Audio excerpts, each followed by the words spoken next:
Thank you so much to all the supporters that make this channel possible. I am Subliminal, and this is the Star Citizen's Guide to the Galaxy. The 2952 Intergalactic Aerospace Expo is here, and day 7, they're going to be showcasing Crusader and Tumbril. In today's video, I'll be walking around and giving my thoughts and opinions on every ship here on display, so don't expect any detailed stats. If you'd like to get my thoughts on the entire 2952 IAE, check out the playlist in the info card above. And while you're there, enter to win some starter packs for you to use or to gift them to friends. Without further ado, let's get to it.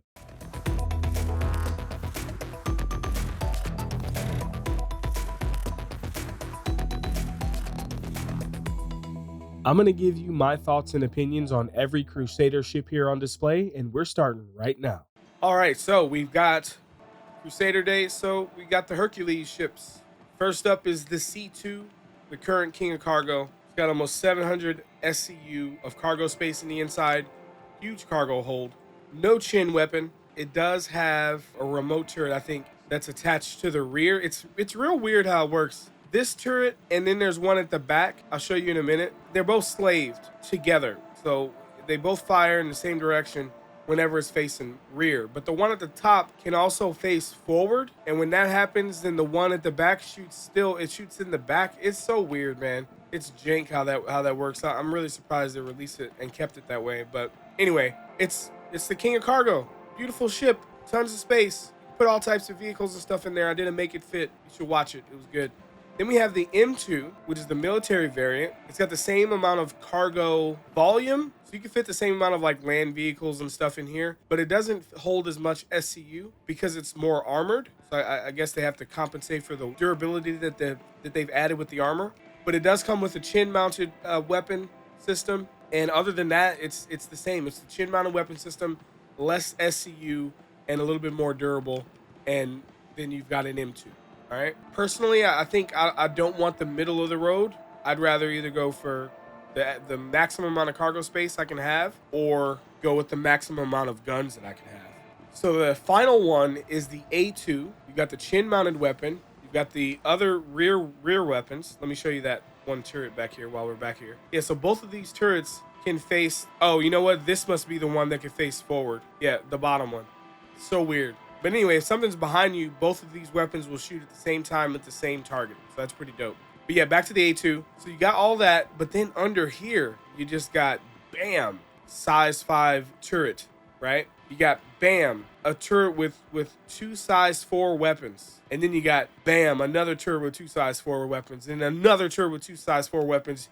You get a gun, you get a gun, you get a gun. Everybody gets a badass gun. I would argue that this probably has more firepower than the Hammerhead. All you gotta do is just have the pilot pitch up a little bit, and you can just rain hellfire, man. This ship is highly useful during Xeno threat, Siege of Orison. It does also drop bombs, and these bomb bays do take up some of the cargo volume, like the amount of cargo you can fit in here, as well as how many vehicles you can get in or which way you can pull vehicles in. Some vehicles can only come in through the front door, and they have to leave through that same door. So you gotta think about that. But yeah, this is pretty cool, and this actually like functionally works. Like you can literally see the bomb drop. It's pretty dope, man. I believe the military variants also have like an armory upstairs and stuff like that too. So no, this is definitely a pretty important ship in the game right now. Then we got the Tumbril tank. This is a tank. I don't really know what else to say. It's a tank. It's a tank. It's got a remote turret as well. Yeah, I don't know what else to say. Again, buy it in the verse. You don't need to spend your actual hard-earned money on it unless you're going to use it as an LTI token. But yeah, that's the Tumbril Nova tank. You can load a few of these up even in the A2, I believe. So that's pretty nice. Great for helping to defend Jumptown. All right, coming around the corner, we have the Nerf room. The Nerf room. Oh man, this is a disappointment. Other than my baby back there. All right, but here's the deal. This is the Aries Ion. This is the Aries Inferno. They're capital ship assisting taker downers. That's a big size 7 weapon. It was OP, so then they nerfed it, and they nerfed it into the ground. They nerfed it twice, where they only should have nerfed it in one area. And now these are no longer the best ships in their category. So yeah, kind of disappointed, but this one's got a big ballistic Gatling. This one's got a big laser cannon. And the issue with it is that they've added a bloom, right? As well as they removed the aim assist. And in my personal opinion, they should have experimented with just adding or removing one of those, right? They did two things. They only should have done one, and these would be a lot more useful.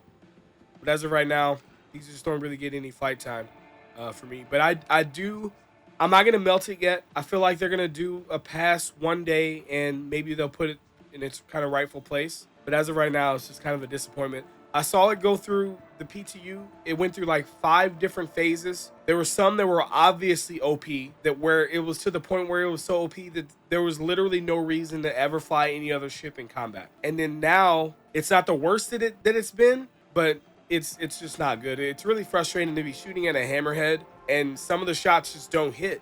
You know, you do it faster in a 600i Connie or Corsair, unless you want to throw a torpedo. Anyway, MSR.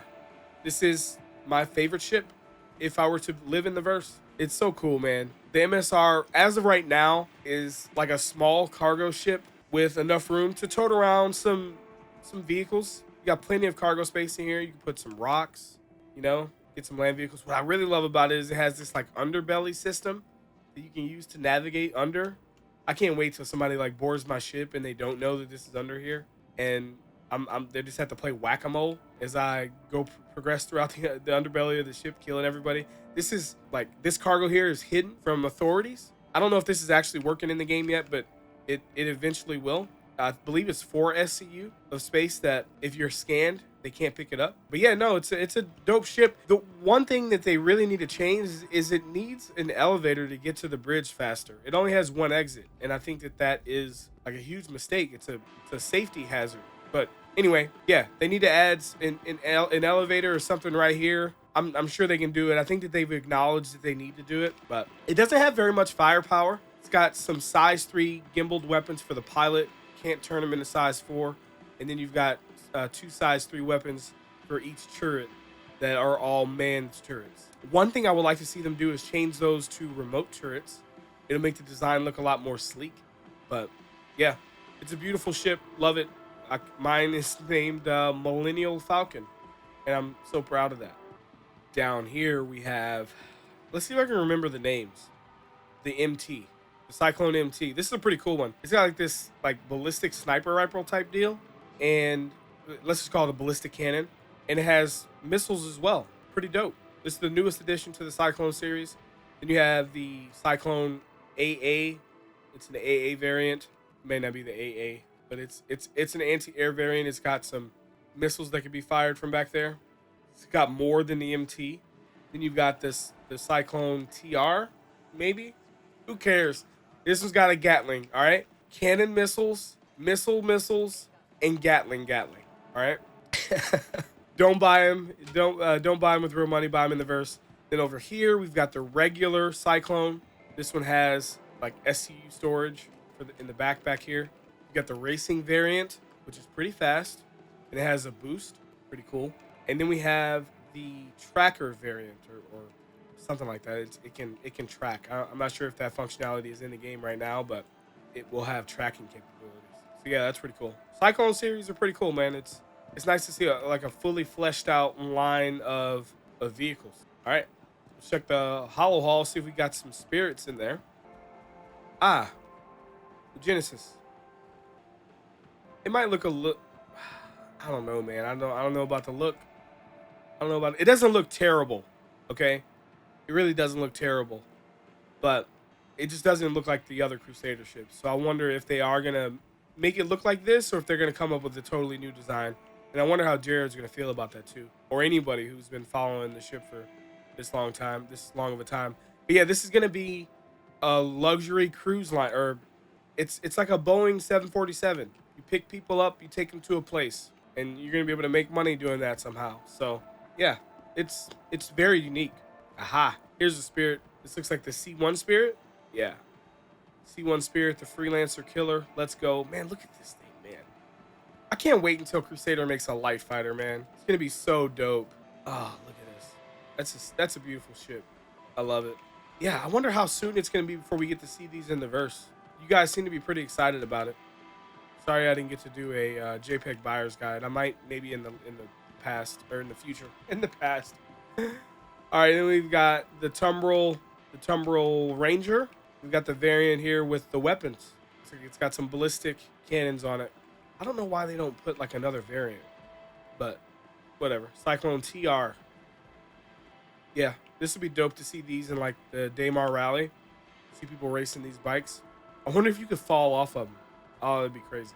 All right, we have the pledge store for today for Crusader and Tumbril. I'm actually going over this first this time because we're having some loading issues in the verse, but I'll probably put it at the end of the video though. Anyway, we got the A1 Spirit for 175. It's gonna be an affordable bomb dropper. Let's go. I like it, man. Crusader makes some beautiful ships, man. I think they're my favorite manufacturer. They literally have not a single ugly ship. They're all like beautiful. A2 $750. Oh my god, that's so much money. But thank you for your support for paying for the development of this game.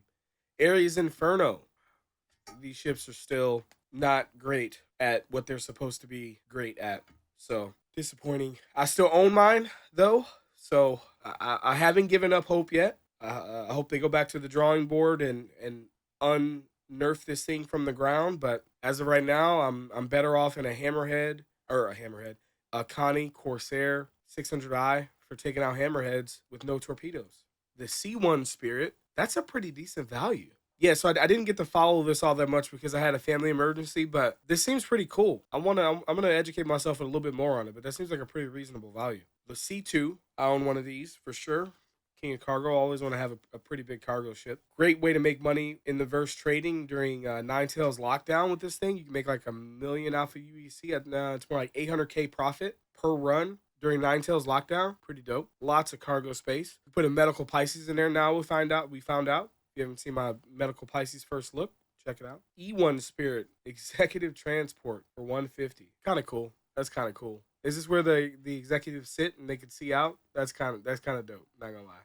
This ship is hideous. I hope they come back at this ship with like the newer design style because this just looks out of place. $400. Oh my god. M2, kind of in between the A2 and the C2. I'd rather just have the C2 or the A2. I don't really need an in between, but to each their own. $520 is a lot of money. The Mercury Star Runner. Probably, people ask me my favorite ship. My answer is that it's the Mercury Star Runner if I lived in the verse. If I had to like live in the verse, I would be a Mercury Star Runner pilot, and I would run cargo and data. And yeah, I'd be a captain of a Mercury Star Runner. Then we're back to the A1 Spirit. All right. We'll watch Jack's video in a minute. And next we got Tumbril. We got the Cyclone. Again, I'm not going to spend too much time on this because you guys know my stance on land vehicles, especially ones that you can just buy in the verse. Buy it in the verse. These vehicles are under 100,000 off of UEC. You can make enough money to buy some of these with like one bounty. It's pretty crazy. So not really much to say about this. Tonk, same thing. $120. Buy it in game. It's all available in game. The Ranger. Can't wait for this. I don't know when we're going to see this though. The Ranger is a land bike, which we don't have anything like that. I think it's going to be a while before they really want to work on a land bike because it's going to have different mechanics. So I don't think the team is ready to work on that yet. And that's the Ranger, the regular Ranger, the civilian variant, and then they have a racing variant, and then they have a combat variant, which has guns on it. Good LTI tokens if you get them with LTI. And we're back to the Cyclone. Yeah, so, man, Tumbril literally doesn't make anything that I'd recommend buying with actual money. Yeah, skip all this. Oh, we got a Warbond Daily Deal Cyclone MT? Really? They couldn't have given us a Crusader ship? Okay, all right. All right, let's take a look and see what Jax is up to today. Again, if you don't want to see my reaction to this, there's going to be a bar at the bottom, and you can skip forward.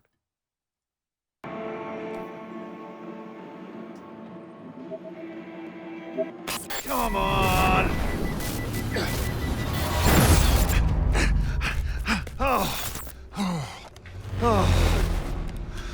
That was close. So, I kind of crashed my cutter. Well, Bob's cutter. Don't tell Bob. Right into a racer and their trusty Cyclone RC. Yeah, well, fortunately, the rest of the competitors here agreed not to murder me if I took the incapacitated racer's place in the upcoming heat. Let's see if I can beat my time on the Tumbril test track. Here we go! Woo-hoo! Shit!